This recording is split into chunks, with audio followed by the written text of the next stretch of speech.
AEW bringing back Double or Nothing this coming Sunday. And one of the big matches that we are looking forward to, and I think a lot of people are looking forward to, because it's going to be a battle of the monsters.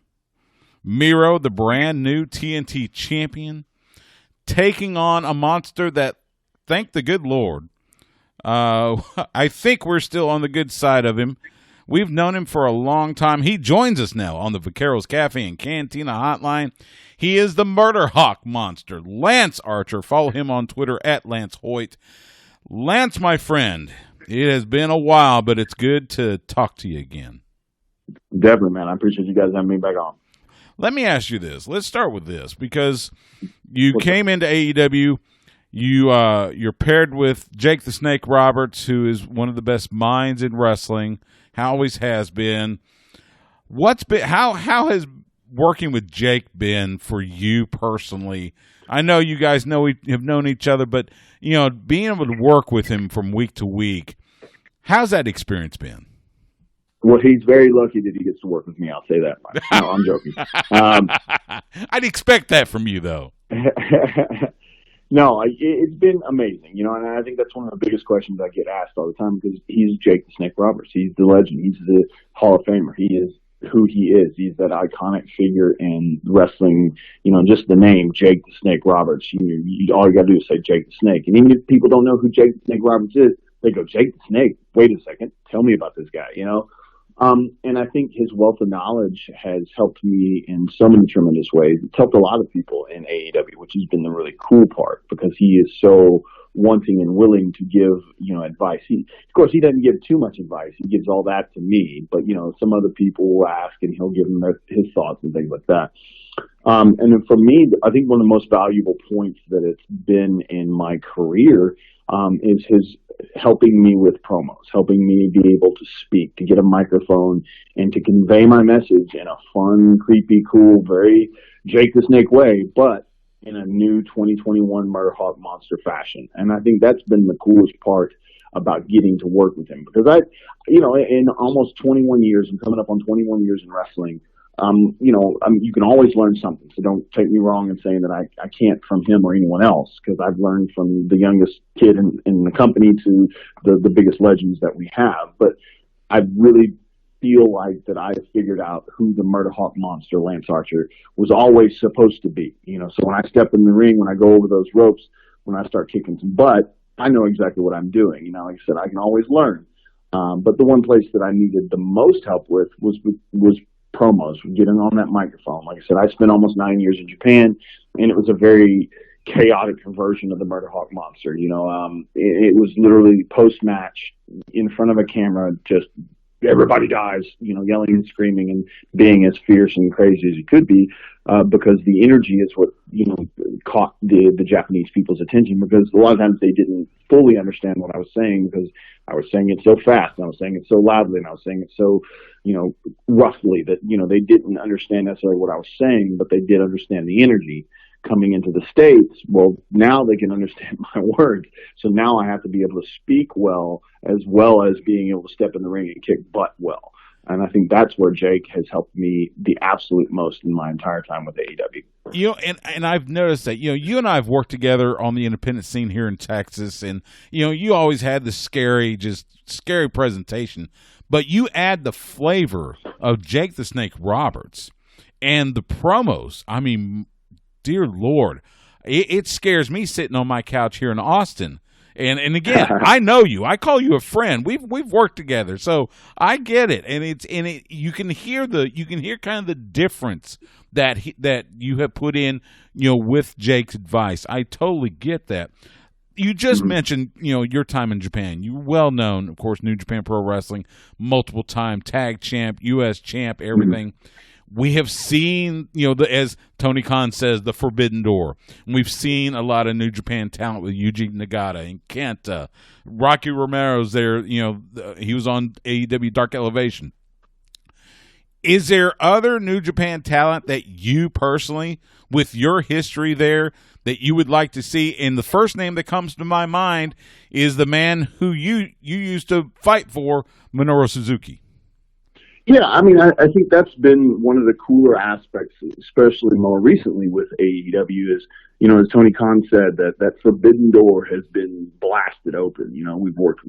We are still working with Impact. Just last time, Yuji Nagata came and fought Moxley for that U.S. title.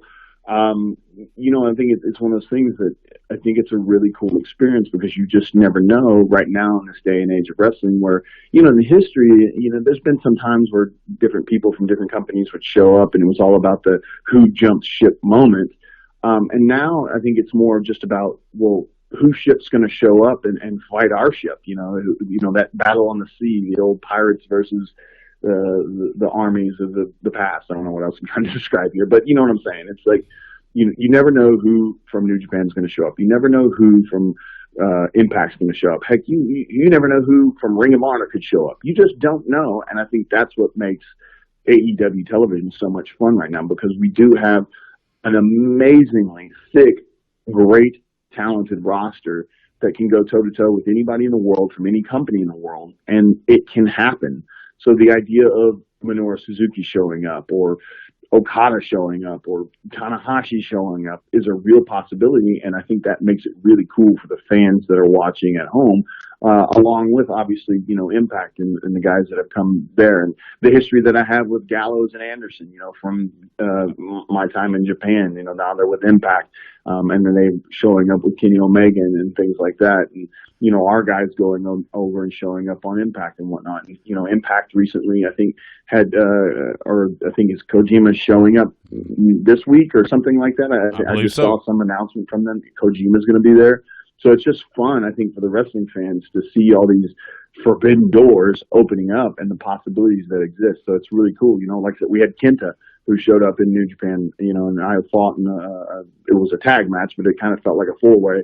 Him and Kenny versus Moxley and I just think it makes it so much fun for the wrestlers, for the fans, and for the wrestling industry as a whole, to see those possibilities happen. I couldn't agree more. I mean, I saw some of those battles, you and Davey Boy, with Gallows and Anderson. Another tag team that comes to mind, the Guerrillas of Destiny. I know you guys fought a couple times. It is fun to see all these different talents. And I will say this too, because again, with your history on the independent scene in Texas, seeing some of the talent here, like a Chandler Hopkins or Vert Vixen or some of them, get some time on Dark or Dark Elevation. I gotta imagine that does your heart good, knowing how much you invested in the independent scene here in Texas. Oh, absolutely, man. I mean, I think it's fun seeing all the different talents that have come up, are coming up, and will come up, both for AEW and all over the world right now. Absolutely. I couldn't agree more.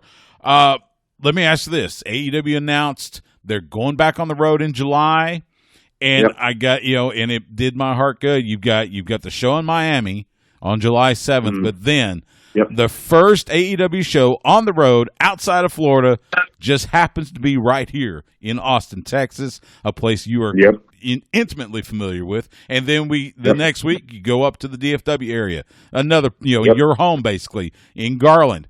How excited mm-hmm. are you to see AEW getting back on the road and then also starting that journey right here in the Lone Star State? Oh, man. I mean, it's one of those things, like, obviously for this last year, it's been a fluid situation, trying to figure out what to do next, how to do it, and to do it safely in the right way. And I think AEW has absolutely crushed it in doing everything the right way. In the world as it is, especially in the States, things are turning a good corner, and people are doing better and starting to live their lives. And, Texas has shown, kind of the way. Texas and Florida have kind of shown the way to move forward, and finding whatever sense of normalcy, and to find it safely. And the fact that we're going to, like I said, the first show outside of Jacksonville is in Miami. And then we're coming here to Texas for 2 weeks, Austin and then Garland on the 14th of July and the 21st of July. And for me, like you said, it's my backyard. I get to drive to the shows. I get to take my car and drive to Austin, 3 hours down I-35. And then the next week I get to drive from my house to Garland, 40, 45 minutes away, whatever it is. And the history for me as far as AEW and Garland is pretty rich, because that was the first night I went there to see some friends, to hang out. I wasn't there to bother, the company or the people in charge, because at the time I was gainfully employed by New Japan Pro Wrestling. But there was never a contract situation. And when that was discovered, I think interest was piqued and conversations started to happen. And here we are a year plus later, and we're getting to go back to Garland. So where I went to go visit friends and kind of spawned the whole idea of joining AEW just through conversation, now I get to perform, in front of the great Dallas fans. And the last time I really got to do that was for New Japan, when we did the G1 Climax here in Dallas at the American Airlines Center. That was July of 2019. So 2 years later, right here back in Dallas, Texas, and I couldn't be more excited, man. Absolutely. I couldn't either. I was there not only for the G1, but I was there in Garland backstage and hung out with you there a little bit, and that was such a cool night. And for you to be able to start your AEW tenure there, that was so cool, and I was so happy for you. I got to ask you, because you mentioned, July 2019, when G1 Climax started in Dallas, and that's when you debuted the Murderhawk, which just dropped my jaw. I mean, I think my jaw was down on the floor there at the American Airlines Center. So how much time does it take to take care of that Murderhawk compared to your old full mane of hair that you used to sport? Well, first off, yes, that was the debut of the Murderhawk Monster. And it was meant to make people go, wait a second, who's this dude? And for the fans who knew who I was, it was to shock them. And for the people who didn't know who I was, because we were on live TV that night, it was one of those things where I wanted people who'd never seen me before to go, wait a second, who is this beast of a dude that's stomping down the ramp and goes in with Will Ospreay and tears the house down, when nobody expected it to be that way. And like I said, for all the people who did know me, I wanted them to go, wait a second, this ain't the same old song and dance. This ain't the same old guy. Now, as far as that, the hairdo is concerned, it's a very different one that exists now. That was the initial inauguration of the Murderhawk, which was extremely difficult to do. And luckily the stylist that helped me create that image was there that night and made it look as well as it did when I worked in Dallas. After that, it never carried the same bravado, just because it was me trying to do it. And then it, morphed into braiding in Japan, and then it's morphed into what it is, with the cool colors and the long lengths and the change in the styles. But, I have a great stylist here in Dallas that takes care of me tremendously.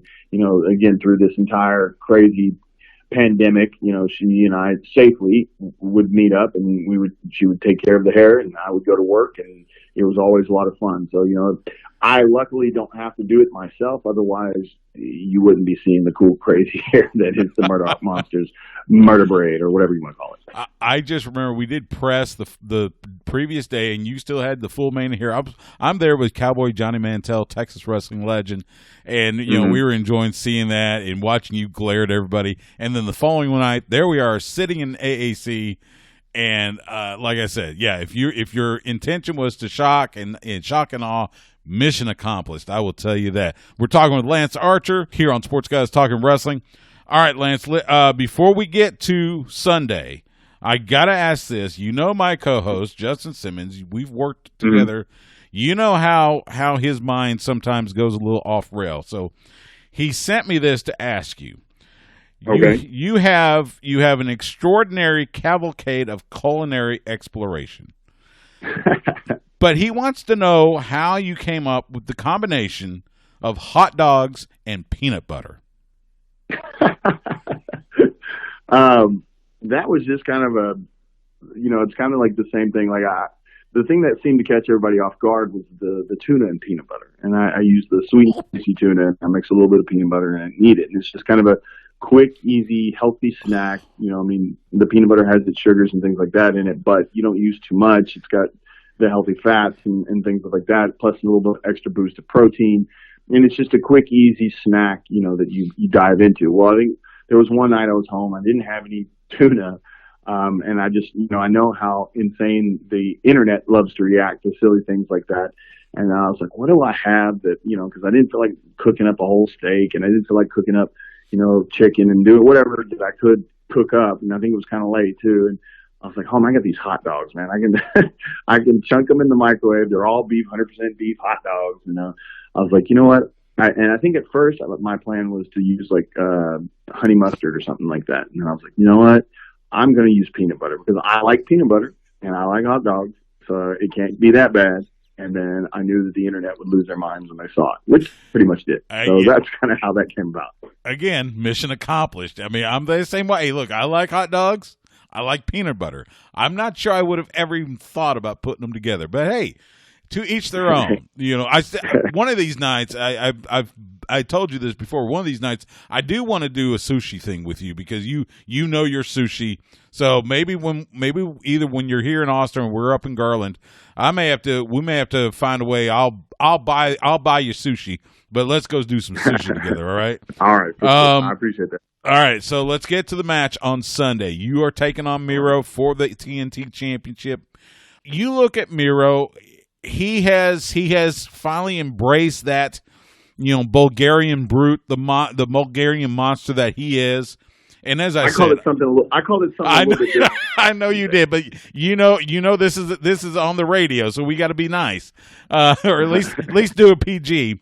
But when you two get in the ring, and I know, like I said, fans are clamoring for this because just to see you two giant behemoth monsters clash in the ring, that is never a bad thing. So let me ask you this: your strategy against Miro, what you look to try to do to take that TNT title off of the Bulgarian, whatever you want to call him. You know what? I do not look past Miro. I know how powerful of a human being he is, but he's stepping in the ring with the Murderhawk Monster, and it's kind of my destiny fulfilled Sunday at Double or Nothing.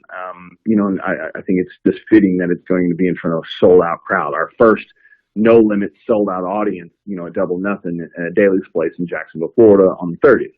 So if you haven't got your tickets already, you should get them right now and come on out.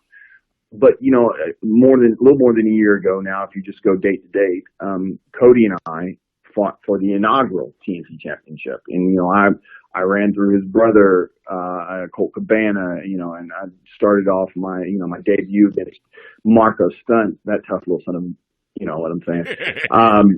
And it was supposed to be, and I took my eye off the ball, and, Mike Tyson was there, and, he kind of distracted me, kind of going after Jake a little bit and things of that nature. And again, maybe if I'd have been a little more focused fighting Cody, I would have been the first inaugural TNT champion. So this is kind of, in my opinion, meant to be, and then Miro took on, again, I call him, he's called the man who's not afraid to die, and that's Darby Allin, who was an amazing TNT champion. But he was a hurting TNT champion, like just the week before, he went after Scorpio Sky and Ethan Page, and they got the better of him and threw him down some stairs. So, he wasn't going into the match fighting Miro at 100%, and he's a third of the size of Miro. Like I said, he's fearless. He wasn't going to back down from the fight, and he gave Miro one heck of a fight, but he wasn't 100%. He wasn't ready to go. He shouldn't have even had the match. And Miro took advantage of that, and he's not going to be able to take advantage of a much smaller, unprepared, unhealthy opponent. And it's going to be a clash of monsters that AEW hasn't seen ever before. We have a lot of big bad beasts in our company, myself, Miro, Jake Hager, Wardlow, Luchasaurus, the Bear Country Boys. The list goes on and on. You've got all these behemoths in AEW now, which, was a little bit of a knock on AEW initially, was that they didn't have those big boys, those big meaty men. And now we have a lot of big meaty men, and me and Miro are going to clash and kick each other's butts and knock each other's teeth out. And it's going to be a lot of fun. I'm excited about that.